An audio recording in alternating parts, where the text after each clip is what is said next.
que expor uma ou duas premissas.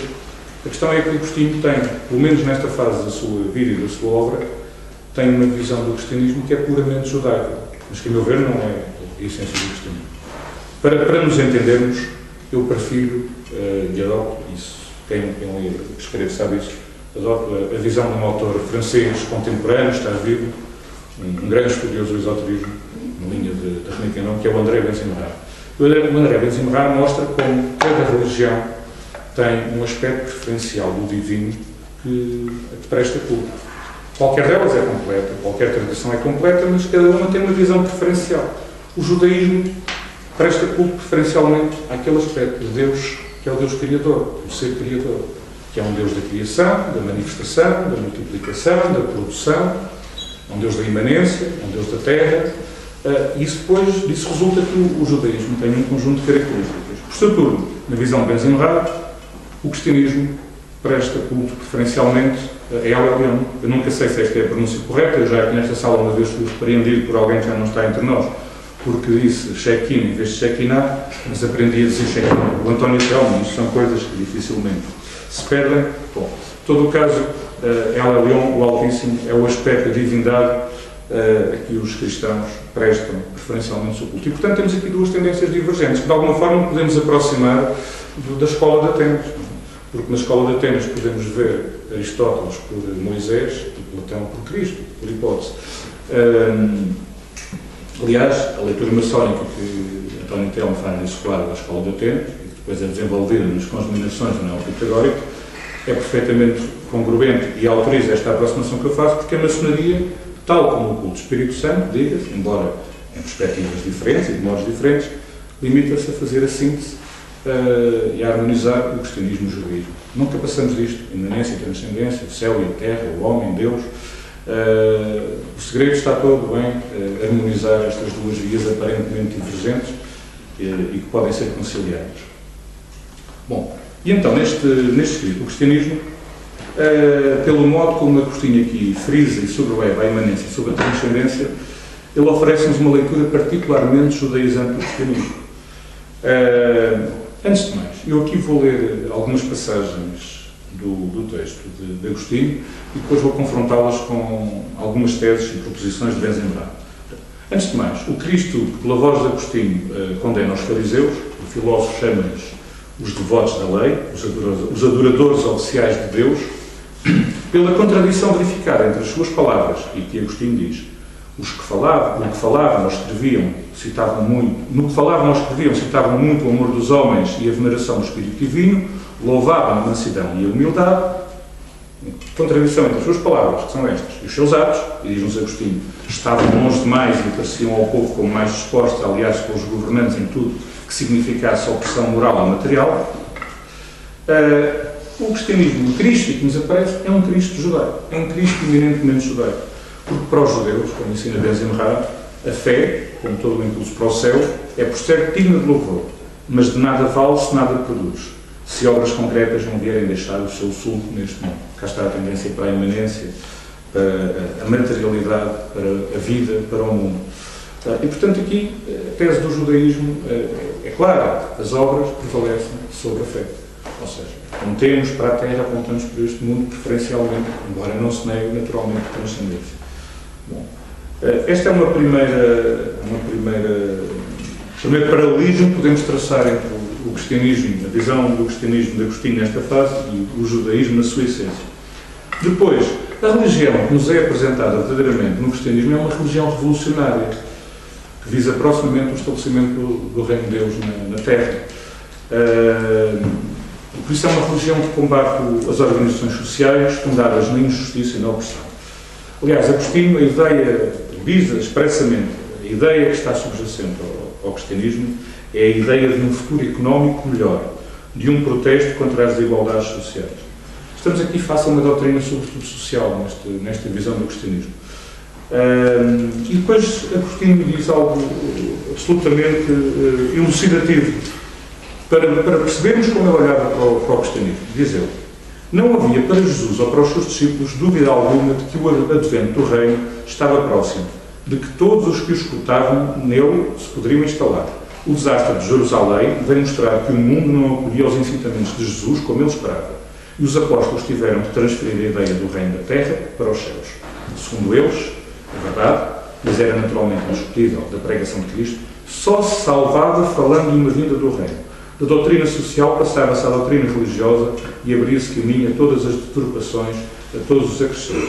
Esta passagem de uma religião que prega e defende a concretização do reino na terra para uma religião que já aponta para a concretização do reino de Deus no céu, é precisamente, espelha a diferença que Ben-Zimra observa entre o judaísmo e o cristianismo. Portanto, nesta fase, alguns daquilo que eu entendo ser o judaísmo e o cristianismo, Agostinho chama ao judaísmo, chama de cristianismo.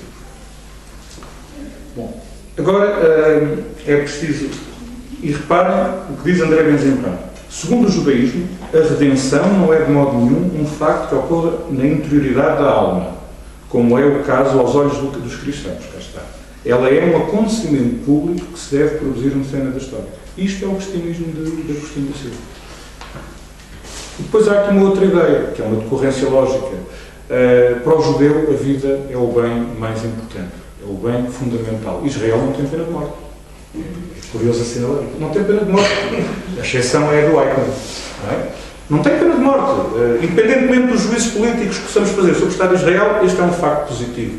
Não há pena de morte no ordenamento jurídico israelita. Isto é de uma grande congruência com a essência da cultura judeia. Diz-nos André Ben-Zimra a este propósito: tal é o apego do judeu à vida que, na sua opinião, a única felicidade concebível é aquela que se pode construir neste mundo.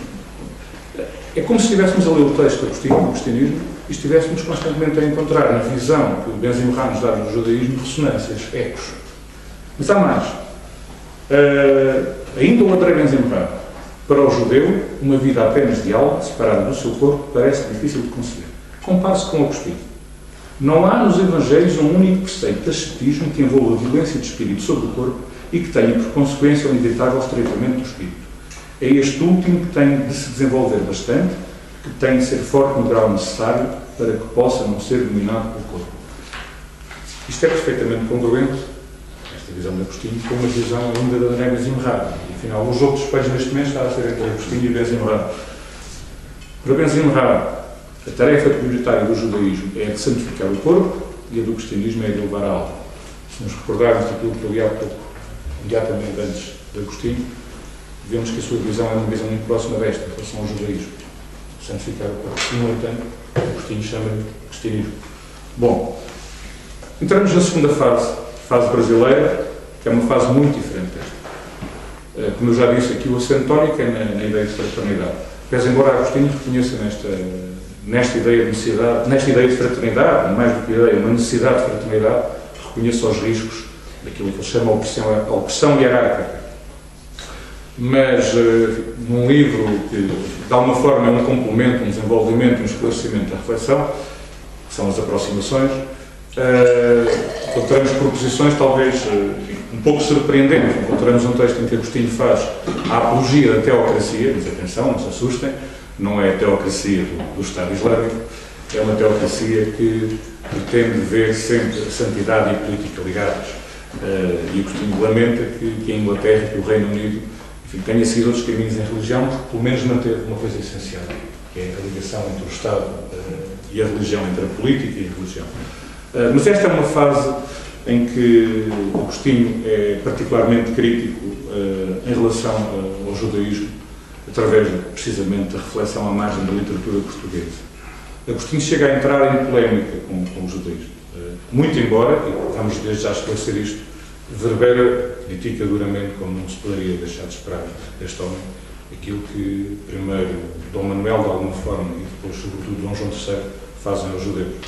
Obrigamos a uma conversão forçada, sob pena de expulsão, e depois perseguimos, da forma que todos nós sabemos, através das fogueiras do Santo Ofício. Mas é importante aqui ler duas passagens ou três passagens da reflexão para nos situarmos e para, a partir daqui, enfim, tirarmos algumas conclusões. Vou ler agora uma passagem da reflexão. Sabemos perfeitamente como o grande pecado dos judeus, reparem a carga religiosa e de censura que é posta na linguagem, como o grande pecado dos judeus é, por assim dizer, um pecado contra a inteligência, um pecado contra a lógica, capaz de seguir seu pensamento até ao fim quando se trata de matemática, de física ou de vida prática. O judeu revela-se singularmente incapaz de ser inteiramente lógico no que diz respeito ao pensamento religioso ou às raízes metafísicas da tal vida prática.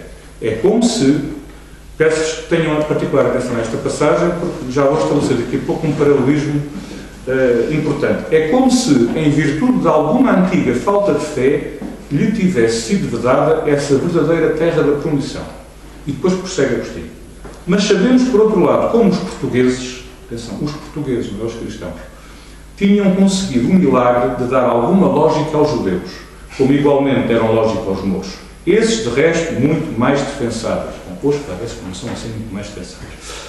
Os portugueses tinham aceitado, contra tudo o que deveria ter sucedido desde que Cristo vier a completar a lei, ou antes revelar-lhe o íntimo sentido da fé, contra tudo o que deveria ter sucedido depois da doutrina da pré-figuração, isto é muito importante, e depois da introdução na liturgia de tudo quanto havia de conservar no Velho Testamento, os judeus continuassem praticando a sua religião mosaica, como que numa forma particular de linguagem que eles, porventura, entenderiam melhor. Há aqui ressonâncias do Padre António Vieira, provavelmente. Talvez daqueles em Vicente que seguem o Raimundo Lúlio, uma conversão pacífica.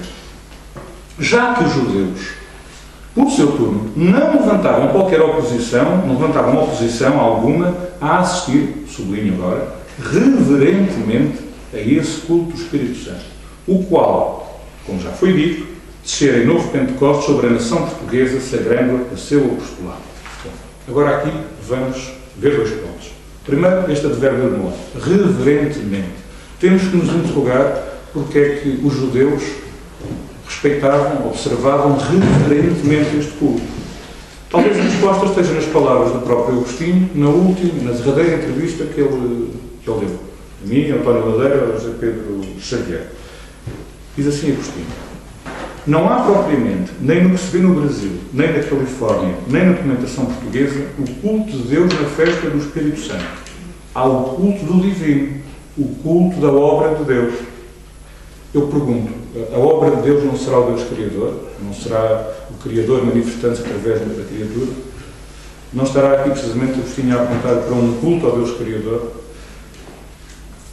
Bom, há um livro, eu hoje trouxe poucos livros, ao contrário do que o António Castro costuma